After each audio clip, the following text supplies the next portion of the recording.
Andrea Fujii, ABC News, New York. ABC6 weather brought to you by the Preserve Sporting Club and Resort. Okay, I am in my feelings after that. What a beautiful story. Thank you, Andrea.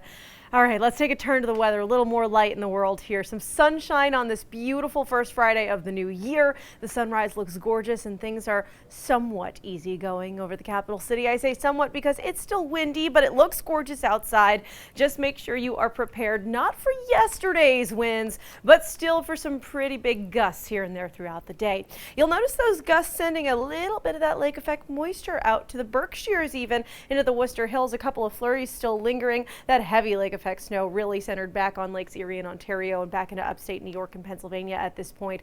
But we have seen enough snowfall that in the Berkshires we've had some reports between 2 and 4 inches. On the note of reports, though, let's talk about those wind gusts yesterday, because unfortunately they were exactly what we were concerned about here. Little Compton with a gust of nearly 60 miles per hour, Woonsocket 50 miles per hour, and 51 clocking in yesterday in New Bedford. And again, it's not going to be the same thing today, but it's still pretty darn windy out there. So there is a small craft advisory you can see in the lavender, and in the deeper purple we have that gale warning as you're heading out to parts of the Outer Cape. So keep that in mind if you had plans to be by the water today. Seas are still going to be really choppy. Not the best day to be out there if you can avoid it. Here's a look at the wind gusts right now. For the most part they've been in the 20s, but we have seen some getting up into the 30s. And then even look at Boston, the most recent gust at 40 miles per hour. This is not just a southern New England issue. This is something we're looking at in northern New England as well. So if you are heading up even to the North Shore, if you're heading up to the Green or White Mountains, for example, make sure that you are first of all dressed appropriately. Layers are your friends,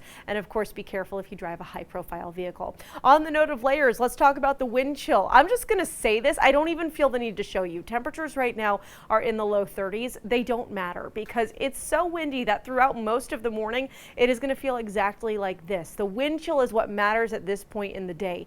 22 degrees in Smithfield, 21 in Providence, 23 in New Bedford. That's how it will feel when you step out the door. Later today, let me show you the comparisons. High temperatures getting into the mid and upper 30s around the region, but with the wind, it's going to feel like we're in the upper 20s as we move throughout the day. So keep that in mind, and again, dress appropriately. Have the sunglasses too, by the way. We could see a little snowflake, maybe a drip, just like we had yesterday afternoon, this afternoon, but for the most part, it's going to be nice and sunny.